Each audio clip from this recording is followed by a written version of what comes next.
이 가을 이야기를 햇살이 재밌게 누런 벼 보셨다면 이삭을 구독, 비춥니다. 좋아요, 알림 설정은 영상 충청남도 제작에 큰 아산의 힘이 작은 됩니다. 마을, 낡은 기와집 한 채가 보입니다. 마당에는 고추가 빨갛게 널려 있습니다. 대문 앞 우편함에는 이태준이라는 이름표가 발해 있습니다. 오전 6시 이태준은 일어났습니다. 68배 나이에도 그의 아침은 정확했습니다. 세수를 하고 마당을 쓸고 밭으로 향합니다. 허리는 구부정해졌지만 걸음은 단정했습니다. 오늘도 날씨가 좋네요. 그는 혼잣말을 했습니다. 대답하는 이는 없었습니다. 밭에서 돌아온 태주는 마루에 앉아 막걸리 한 잔을 마십니다. 거실 벽에는 오래된 액자가 걸려 있습니다. 젊은 시절 군복을 입은 그의 모습입니다. 중장 계급장이 빛났습니다. 하지만 이제 그 액자를 보는 이도 기억하는 이도 드뭅니다. 태주는 육군사관학교를 졸업했습니다. 22살의 봄이었습니다. 그는 성실했습니다. 부하들에게 엄격했지만 공정했습니다. 상관의 부당한 명령에도 굽히지 않았습니다. 그래서 강직한 장군이라는 별명을 얻었습니다. 하지만 그 강직함은 때로 외로움이 되었습니다. 승진은 늦었습니다. 동기들이 별을 달 때 그는 아직 대령이었습니다. 그래도 태주는 흔들리지 않았습니다. 군인의 본분을 지켰습니다.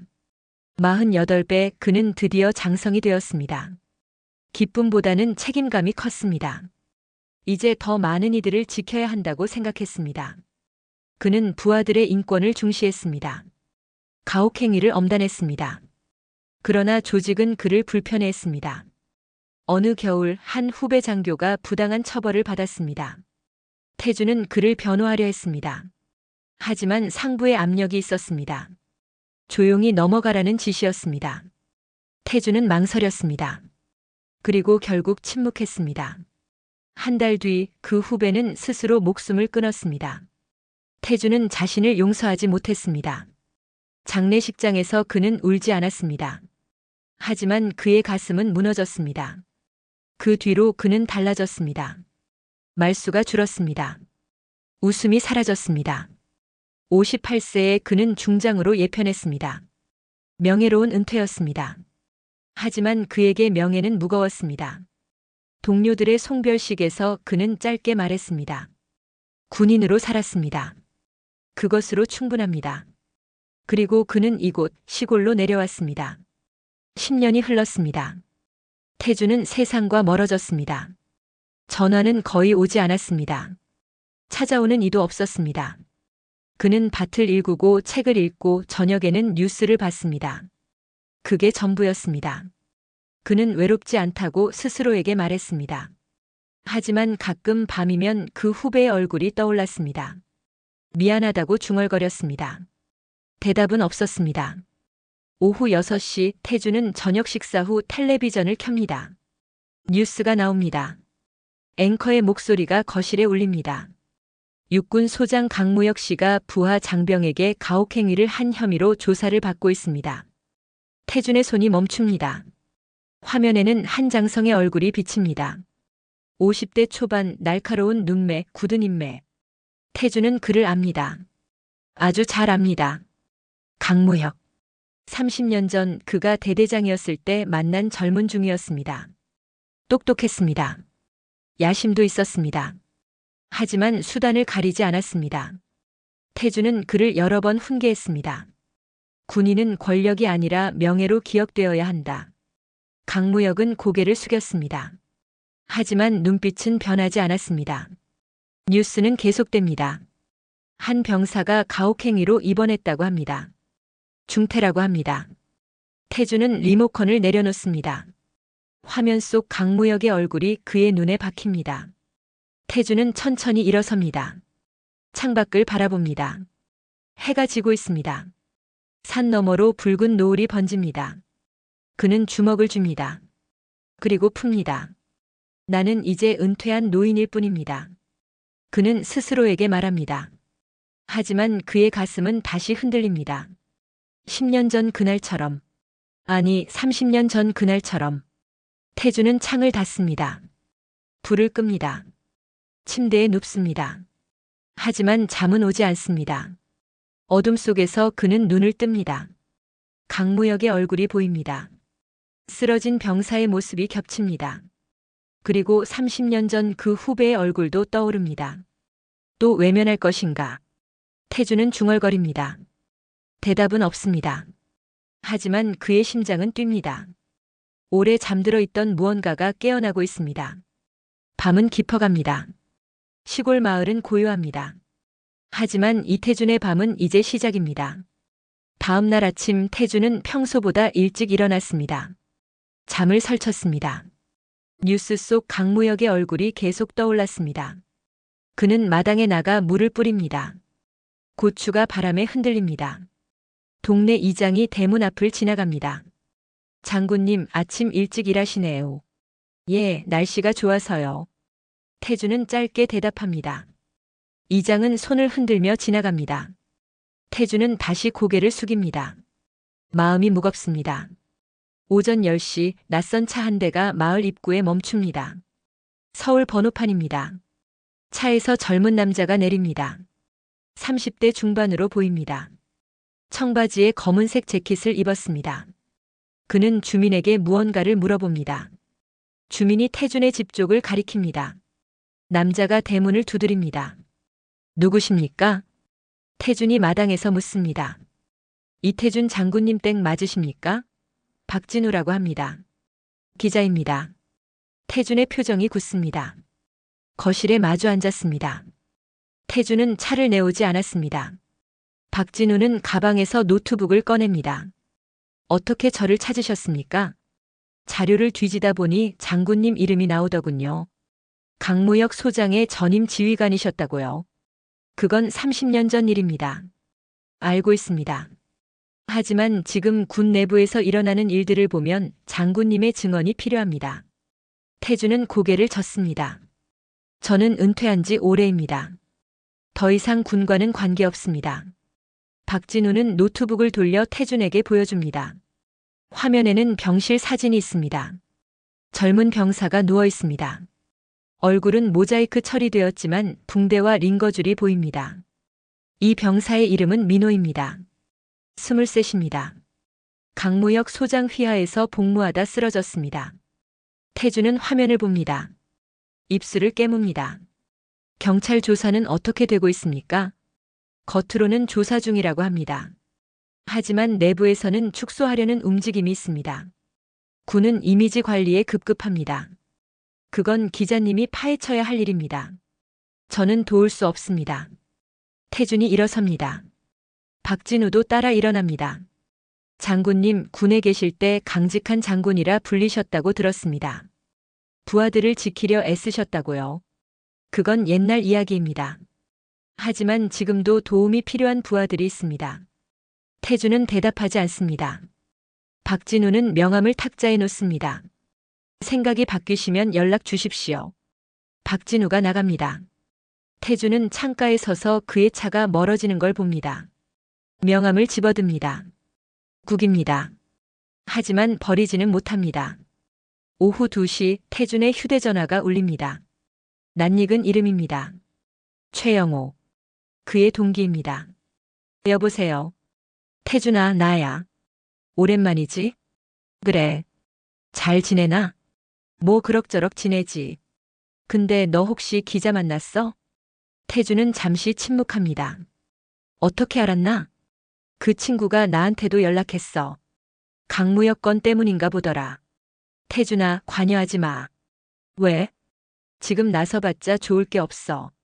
우리 나이에 무슨 싸움이야. 조용히 살자고. 영호야, 그 병사 봤나? 민호라는 애. 봤어. 안 됐지.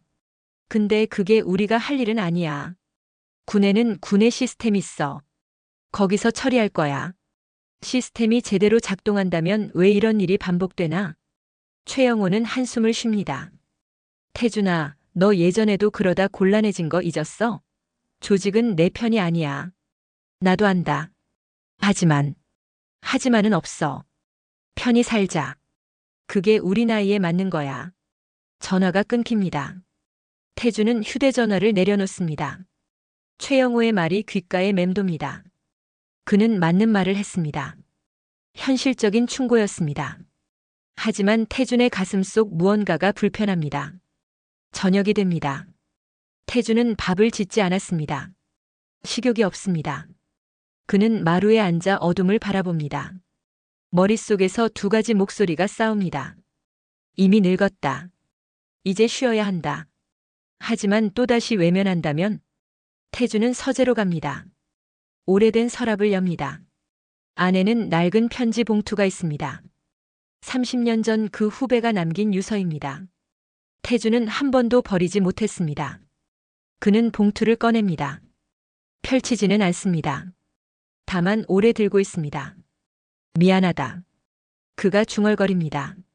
30년 동안 수없이 반복한 말입니다. 그때 휴대전화가 다시 울립니다.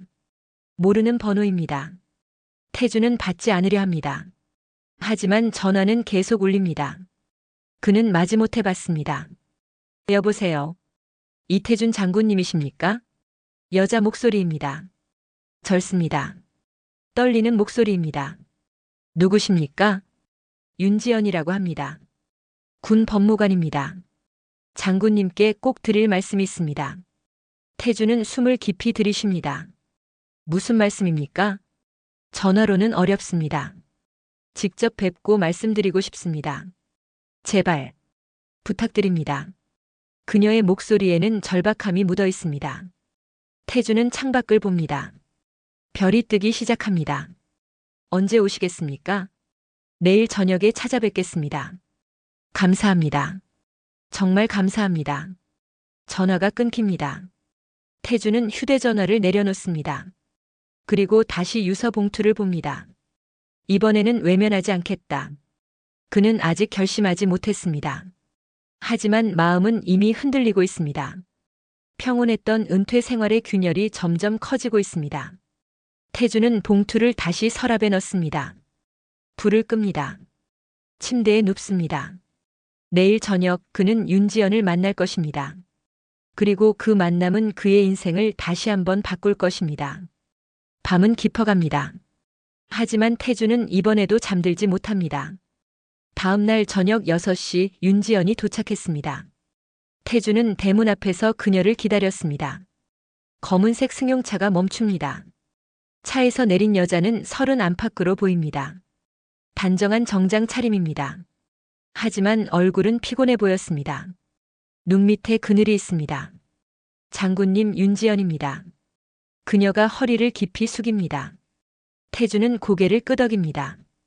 들어오십시오. 거실에 마주 앉았습니다. 태준은 보리차를 내왔습니다. 윤지연은 두 손으로 찻잔을 받습니다. 하지만 마시지는 않습니다. 장군님, 시간 내주셔서 감사합니다. 무슨 일로 저를 찾으셨습니까? 윤지연은 가방에서 서류 봉투를 꺼냅니다. 태준에게 건넵니다. 태준은 봉투를 엽니다. 안에는 진술서와 사진들이 있습니다. 그는 천천히 읽기 시작합니다. 얼굴이 굳어집니다. 서류에는 강무역의 비리 내역이 적혀 있습니다. 부하들에게 사적인 심부름을 시킨 기록, 휴가를 빌미로 협박한 증언, 폭언과 모욕의 진술들, 그리고 병사 민호의 의무 기록도 있습니다. 태준은 서류를 내려놓습니다. 이 자료들은 어떻게 구하셨습니까? 제가 직접 수집했습니다. 피해자들을 만나 진술을 받았습니다. 하지만 모두 공식 진술은 거부했습니다. 두려워합니다. 당연합니다. 조직 안에서 고발자는 살아남기 어렵습니다. 윤지연은 고개를 숙입니다. 제가 이 사건을 맡았습니다. 법무관으로서 조사해야 할 의무가 있었습니다. 하지만 위에서 압력이 들어왔습니다. 어떤 압력입니까? 조용히 마무리하라는 지시였습니다. 강무역 소장은 인맥이 넓습니다. 후배들도 많습니다. 제가 밀어붙이면 저만 다칠 거라고 했습니다. 태준은 찻잔을 듭니다. 한 모금 마십니다. 그래서 저를 찾으신 겁니까? 네. 장군님은 강무역 소장의 전임 지휘관이십니다. 그리고 군에서 원칙을 지킨 분으로 알려져 있습니다. 장군님이 증언해 주신다면 아무것도 달라지지 않습니다. 태준이 말을 자릅니다. 윤지연은 그를 바라봅니다. 장군님? 저도 과거에 같은 시도를 했습니다. 결과는 실패였습니다. 조직은 변하지 않습니다. 하지만 이번에도 똑같을 겁니다. 태준이 일어섭니다. 윤지연도 따라 일어섭니다. 그녀의 눈에 눈물이 맺힙니다. 장군님, 민호는 23입니다. 아직 젊습니다. 하지만 지금 병원에 누워 있습니다. 정신과 치료도 받아야 한다고 합니다. 태준은 대답하지 않습니다. 창밖을 봅니다. 30년 전에도 똑같은 일이 있었습니다. 후배 장교 한 명이 부당한 처벌을 받았습니다.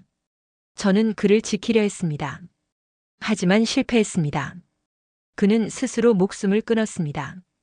윤지연은 숨을 죽입니다. 그 일 이후 저는 배웠습니다. 조직과 맞서는 건 무모한 일이라는 걸.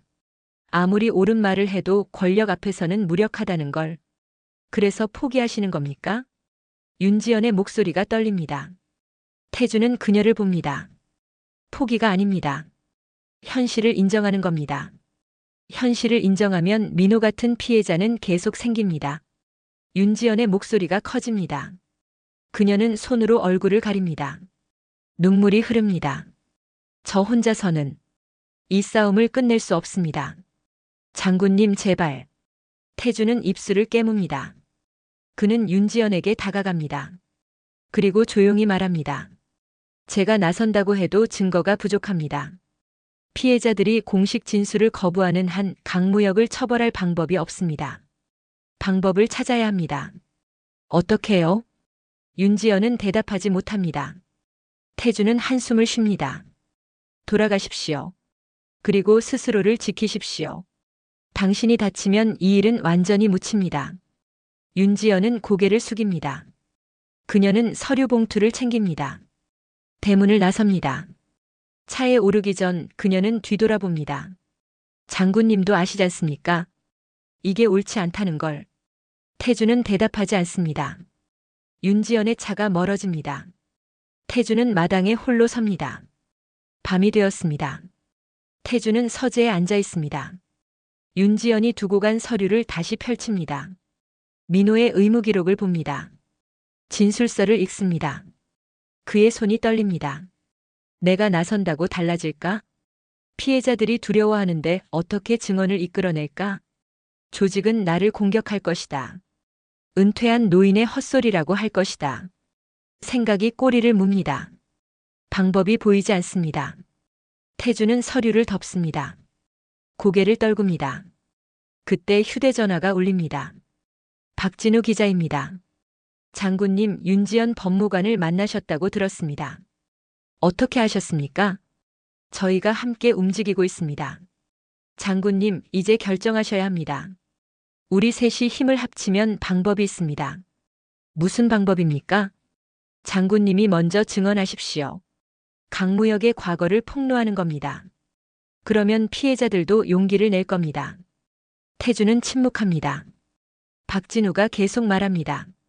장군님, 혼자서는 어렵습니다. 저도 윤법무관도 혼자서는 안 됩니다. 하지만 셋이 함께 움직이면 다릅니다. 보장할 수 있습니까? 이 일이 성공할 거라고. 보장할 수 없습니다. 하지만 시도하지 않으면 아무것도 변하지 않습니다. 전화가 끊깁니다. 태준은 휴대전화를 내려놓습니다. 그는 서랍을 엽니다. 30년 전 그 후배의 유서가 있습니다. 그는 봉투를 꺼냅니다. 이번에는 펼칩니다. 낡은 글씨가 보입니다. 선임님, 죄송합니다. 더 이상 견딜 수 없습니다. 이 조직에서는 정의가 통하지 않습니다. 선임님도 지켜주지 못하셨습니다. 원망하지는 않습니다. 다만 부탁드립니다. 저 같은 사람이 더 이상 생기지 않도록. 태준의 눈에서 눈물이 흐릅니다. 그는 유서를 가슴에 안습니다. 이번에는 외면하지 않겠다. 이번에는 끝까지 가보겠다. 방법이 없어도 실패할 것 같아도. 태준은 유서를 다시 서랍에 넣습니다. 그리고 박진우에게 문자를 보냅니다. 내일 만납시다. 그는 창밖을 봅니다. 별이 빛납니다. 아직 방법은 보이지 않습니다. 앞날도 불확실합니다. 하지만 태준은 더 이상 망설이지 않기로 했습니다. 침묵을 끝낼 시간이 왔습니다. 다음 날 오전 태주는 서울로 향했습니다. 박진우가 정한 장소는 작은 카페였습니다. 을지로 골목 안쪽 사람들의 눈에 잘 띄지 않는 곳이었습니다. 태준이 도착했을 때 박진우와 윤지연이 이미 와 있었습니다. 오셨습니다. 박진우가 일어나 인사합니다. 윤지연도 고개를 숙입니다. 태준은 자리에 앉습니다. 계획이 있습니까? 태준이 먼저 묻습니다. 박진우는 노트를 펼칩니다. 단계적으로 가겠습니다. 먼저 장군님께서 강무혁 소장과의 과거 일화를 증언해 주십시오. 그의 성향과 문제점을 구체적으로 밝히는 겁니다. 그것만으로 충분합니까? 아닙니다. 하지만 시작은 됩니다. 장군님의 증언이 나가면 다른 피해자들도 용기를 낼 겁니다. 윤지연이 끼어듭니다. 저는 법적 절차를 준비하겠습니다.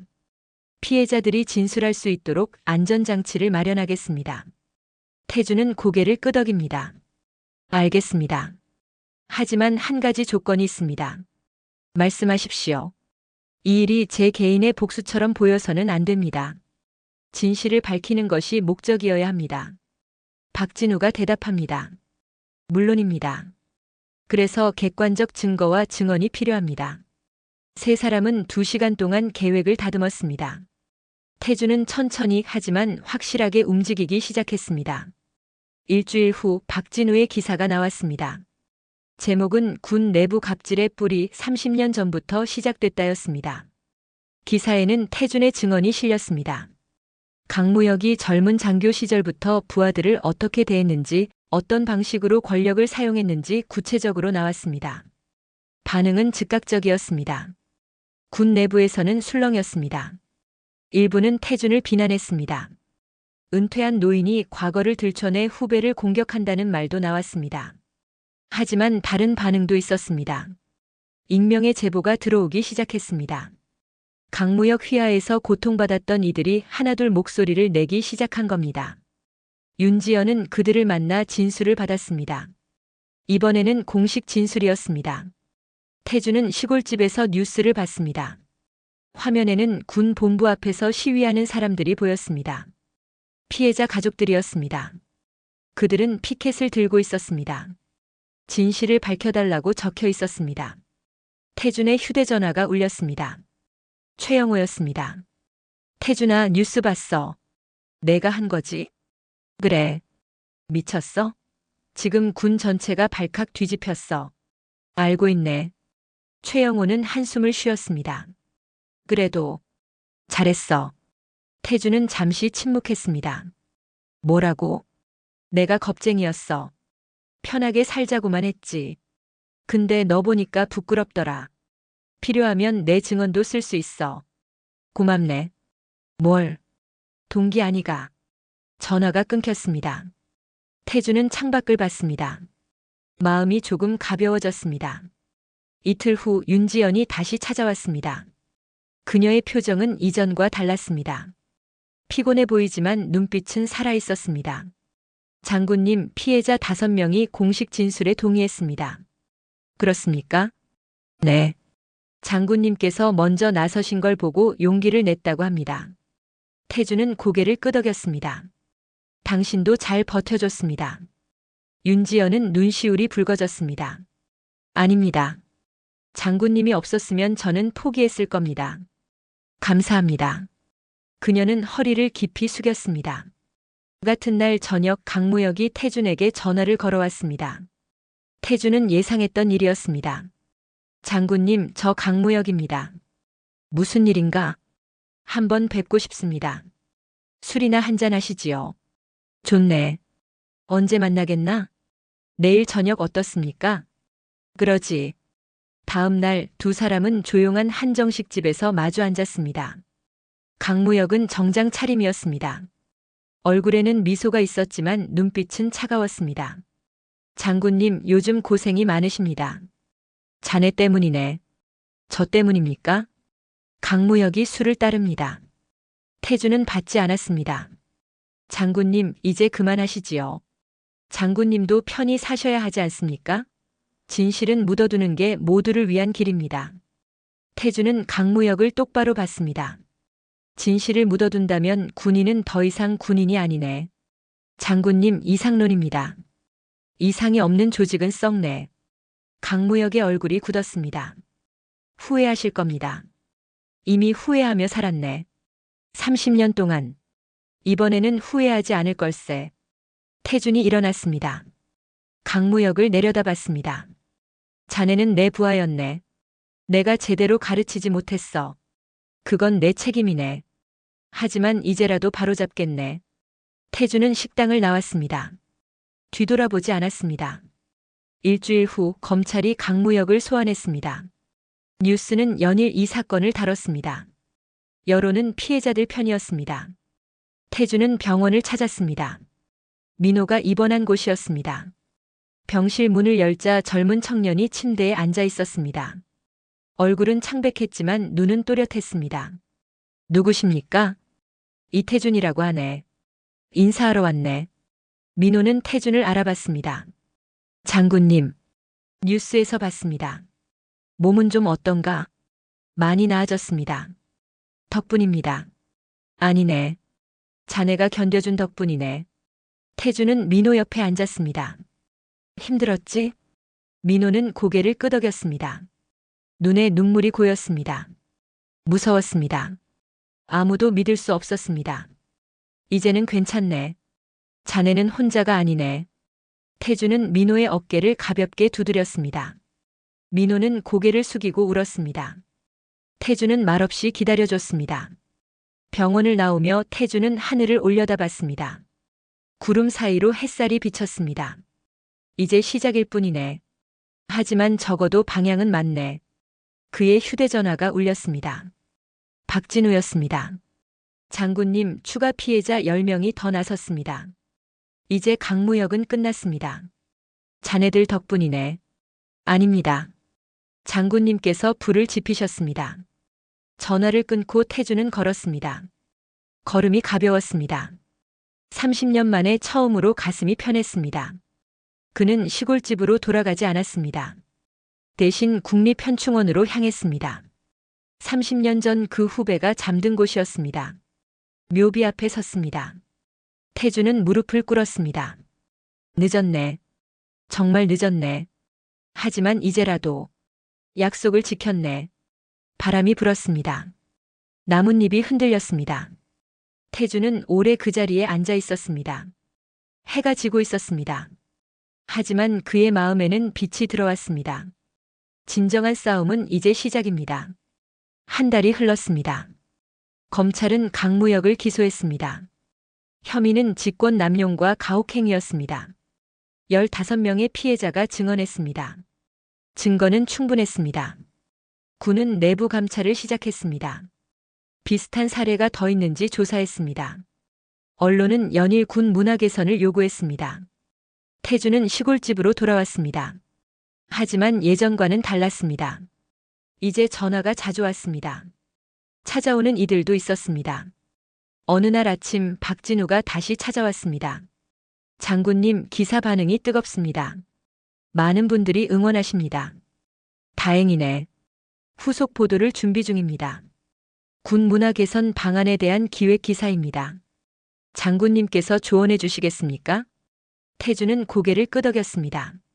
군인은 명령에 복종해야 하네. 하지만 부당한 명령에는 저항해야 하네. 그걸 가르쳐야 하네. 박진우는 메모했습니다. 기록하겠습니다. 그리고 장군님 감사합니다. 저도 배웠습니다. 진실은 혼자서는 밝힐 수 없다는 걸. 자네가 시작했네. 자네가 없었으면 아무 일도 일어나지 않았네. 두 사람은 마당에서 차를 마셨습니다. 가을 햇살이 따뜻했습니다. 재판은 3달 동안 이어졌습니다. 강무역은 혐의를 부인했습니다. 하지만 증거와 증언은 명확했습니다. 법정에서 피해자들은 용기 있게 말했습니다. 태준도 증인으로 출석했습니다. 변호사가 물었습니다. 피고인을 언제부터 아셨습니까? 30년 전 제가 대대장일 때 만났습니다.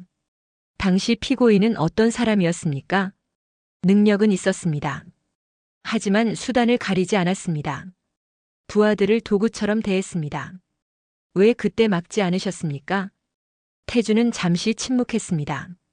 제가 무능했습니다. 조직의 압력에 굴복했습니다.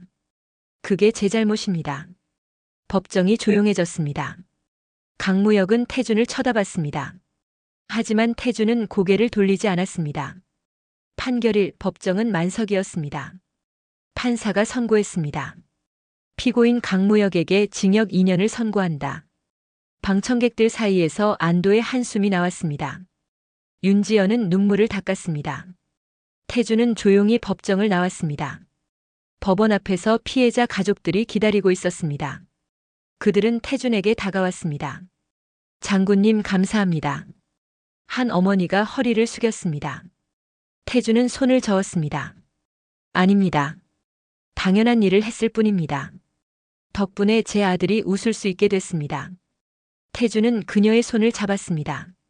아드님이 용기를 낸 겁니다. 자랑스러워 하십시오. 그날 저녁 태준은 최영우와 술을 마셨습니다. 작은 선술집이었습니다. 고생했어, 태준아. 자네도 도와줘서 고맙네. 미안했어. 처음에는 말렸잖아. 괜찮네. 자네 말도 맞았어. 위험한 일이었으니까. 최영우는 잔을 들었습니다. 그래도 해냈잖아. 우리 세대가 할 수 있는 마지막 일을 한 거야. 마지막은 아니네. 이제 시작이네. 두 사람은 잔을 부딪혔습니다. 오랜만에 마음 편한 술자리였습니다. 한 달 후 태주는 다시 병원을 찾았습니다. 민호는 퇴원을 앞두고 있었습니다. 장군님, 다음 주에 집에 갑니다. 잘 됐네. 계획은 있나? 학교로 돌아가려고 합니다. 휴학했었거든요. 좋은 생각이네. 민호는 잠시 망설이다 물었습니다. 장군님, 저 같은 사람이 또 나오지 않을까요? 태주는 창밖을 봤습니다. 나올 수도 있네. 세상은 쉽게 변하지 않으니까. 그럼. 하지만 자네 같은 사람도 나오네. 견디고 말하고 싸우는 사람들 말일세. 그들이 있는 한 희망은 있네. 민호는 고개를 끄덕였습니다. 그의 눈에는 이제 두려움이 없었습니다. 장군님 감사합니다. 장군님이 아니었으면 저는. 자네가 포기하지 않았네. 그게 중요하네. 태주는 민호의 어깨를 두드렸습니다. 앞으로 잘 살게. 그게 가장 좋은 복수네. 민호는 눈물을 닦으며 웃었습니다. 겨울이 왔습니다. 태주는 다시 밭을 일궜습니다. 배추를 심고 물을 뽑았습니다. 평범한 일상이 돌아왔습니다. 하지만 예전과는 다른 일상이었습니다. 이제 그의 가슴은 가볍습니다. 밤에도 잠을 잘 잡니다. 어느 날 저녁 윤지연이 찾아왔습니다. 그녀는 더 이상 법무관이 아니었습니다. 그만두셨습니까? 네. 제 길이 아닌 것 같았습니다. 대신 인권단체에서 일하기로 했습니다. 좋은 선택이네. 장군님 덕분입니다. 장군님께서 보여주셨습니다. 진정한 용기가 뭔지. 아니네. 자네가 먼저 움직였네. 자네의 용기가 날 깨웠네. 윤지연은 가방에서 편지 한 통을 꺼냈습니다. 민호가 전해달라고 했습니다. 태주는 편지를 받았습니다. 나중에 읽겠다고 말했습니다. 윤지연이 떠난 후 태주는 편지를 펼쳤습니다. 장군님께. 저는 이제 괜찮습니다. 학교로 돌아갔습니다. 친구들도 만나고 수업도 듣습니다. 가끔 악몽을 꾸지만 점점 나아지고 있습니다. 장군님께서 해주신 말씀을 잊지 않겠습니다. 앞으로 잘 사는 게 가장 좋은 복수라는 말씀. 꼭 그렇게 살겠습니다. 그리고 언젠가 저도 누군가를 도울 수 있는 사람이 되겠습니다. 감사합니다. 민호 올림. 태주는 편지를 접었습니다. 가슴이 따뜻해졌습니다. 그는 서재로 갔습니다. 오래된 서랍을 열었습니다. 30년 전 그 후배의 유서가 있었습니다. 그는 유서를 꺼냈습니다. 마지막으로 한 번 읽었습니다. 이제 됐네. 그는 유서를 봉투에 넣었습니다. 그리고 서랍 깊숙이 넣었습니다. 다시는 꺼내지 않을 것입니다. 태주는 마당으로 나왔습니다. 별이 빛나고 있었습니다. 바람이 차갑게 불었습니다. 하지만 그는 추위를 느끼지 않았습니다. 명예란 이런 것이었네. 권력이 아니라 진실을 지키는 것. 침묵하지 않고 말하는 것. 약한 이를 외면하지 않는 것. 그는 깊이 숨을 들이쉬었습니다. 그리고 미소 지었습니다. 집 안으로 들어가려는데 휴대전화가 울렸습니다. 모르는 번호였습니다. 태주는 받았습니다. 여보세요. 장군님 처음 뵙겠습니다. 저는 육군 중위 김성준입니다. 무슨 일입니까? 제가 있는 부대에서 비슷한 일이 일어나고 있습니다. 어떻게 해야 할지 모르겠습니다. 장군님께 조언을 구하고 싶습니다. 태주는 잠시 침묵했습니다. 그리고 차분하게 말했습니다. 일단 증거를 모으십시오. 그리고 혼자 싸우지 마십시오. 도움을 구하십시오. 제가 연결해 줄 사람들이 있습니다. 감사합니다, 장군님. 전화가 끊겼습니다. 태주는 휴대전화를 내려다봤습니다. 그리고 박진우에게 전화를 걸었습니다. 자네 일거리가 생겼네. 밤은 깊어갔습니다. 하지만 태준의 하루는 아직 끝나지 않았습니다. 그는 책상에 앉아 메모를 시작했습니다. 젊은 장교들을 위한 조언을 적었습니다. 부당함에 맞서는 방법을 정리했습니다. 창밖으로 첫눈이 내리기 시작했습니다. 새하얀 눈이 마당을 덮었습니다. 태주는 창을 열었습니다. 차가운 공기가 들어왔습니다. 이제 시작이네. 그가 중얼거렸습니다. 과거의 죄책감은 사라졌습니다. 대신 미래를 향한 책임감이 자리 잡았습니다. 이태주는 더 이상 잊혀진 장군이 아니었습니다. 그는 새로운 시작을 준비하는 사람이었습니다. 진실을 지키고 약자를 보호하고 다음 세대에게 용기를 전하는 사람. 눈은 계속 내렸습니다. 하얗고 깨끗하게. 마치 새로운 시작처럼. 이 이야기를 재밌게 보셨다면 구독, 좋아요, 알림 설정은 영상 제작에 큰 힘이 됩니다.